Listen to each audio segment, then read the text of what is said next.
Hello everyone, good afternoon. My name is Ella Derbyshire. I am a wellbeing practitioner intern at Talk Wandsworth. Thank you so much for joining us this afternoon.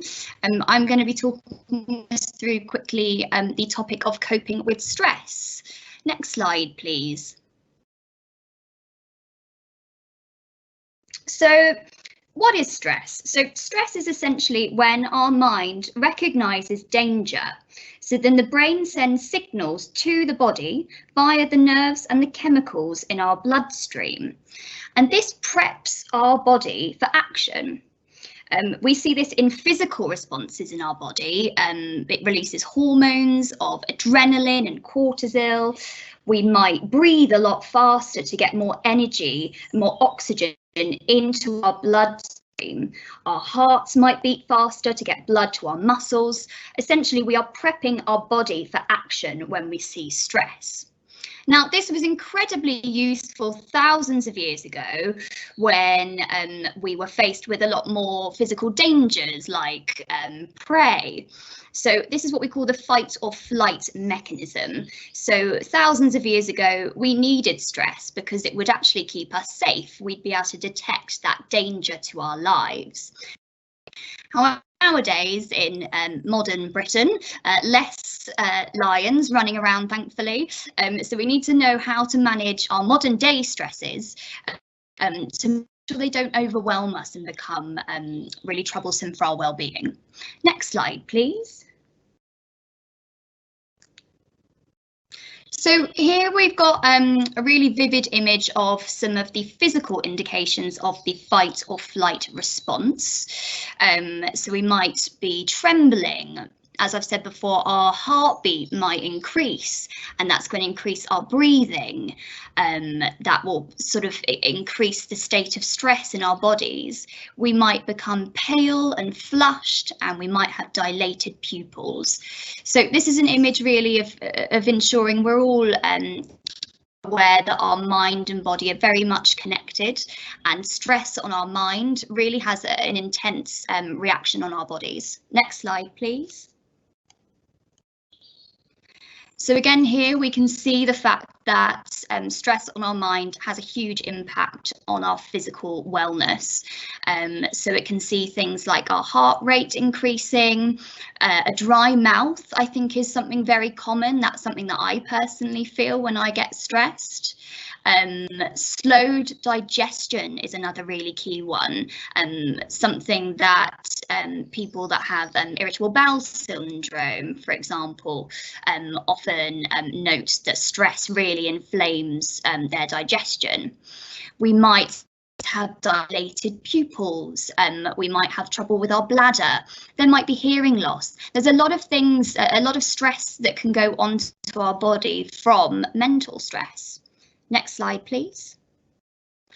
So here we have the stress cycle. So this is essentially the idea that stress can come from any aspect of our lives, and we need to build up coping strategies in order to meet them. So stress does lead to discomfort, and you can have a negative coping strategy that then sees that cycle just continue round until we break that cycle with really identifying what positive coping strategies work for us individually, and then that will lead to the relief that we're seeking.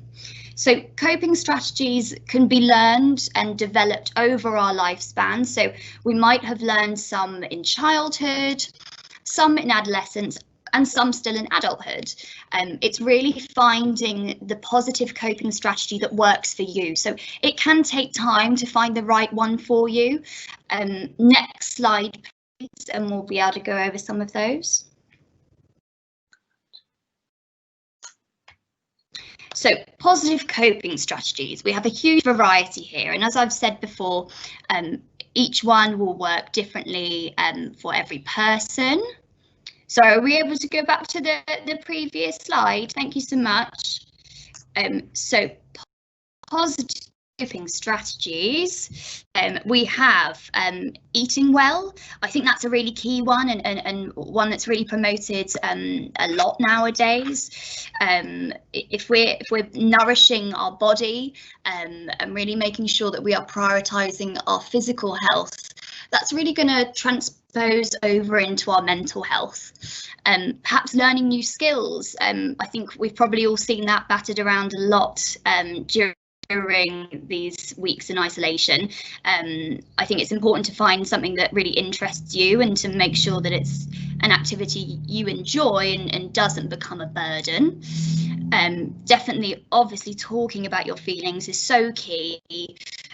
Especially in times like this when we do have decreased social face-to-face interaction.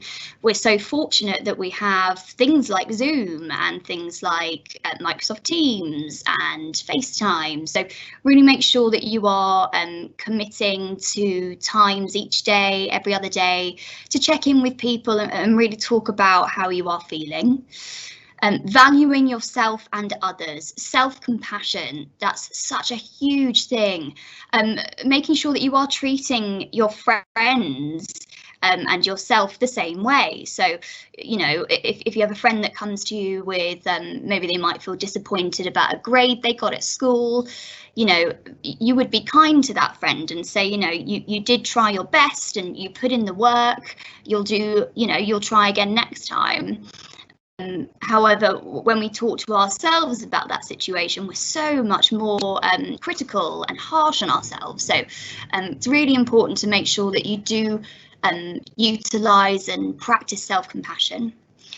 Definitely drinking in moderation, especially during isolation. I think there is a few of us that have found that a struggle. So just make sure that you really are being conscious of how much you are drinking each week. Definitely taking a break. Of course, a lot of us are working from home at the moment. We have less distraction to, make us get up and walk around a bit. So making sure that you are prioritising having some rest for yourself. Caring for others, I think, can be a huge positive coping strategy.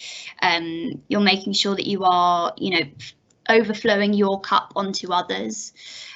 Keeping physically active, again, obviously is challenging right now, but there's a huge, fantastic variety of exercise videos on YouTube that we can look into, and obviously making sure that you are getting some fresh air every day is really important for our mental health and clarity. Getting involved and making a contribution, I think that's fantastic. Any time you can spare for volunteering, perhaps for your local food banks, I think is something that can kind of give you slightly more purpose, and it really helps with routine as well. Of course, we've spoken before about keeping in touch with friends and loved ones. We're in a different time right now. However, we are still lucky to have those phone calls and Zoom calls. So just making sure that we really prioritising that in our daily routine. Doing something creative, I think that's a fantastic thing to do right now. I know a lot of people that have got back into jigsaw puzzles. Can be great as just a slight distraction technique. When focusing on something that's keeping your brain moving, that can really help to reduce stress. And then, of course, finally asking for help. And that's exactly what our services are here for. So please do reach out.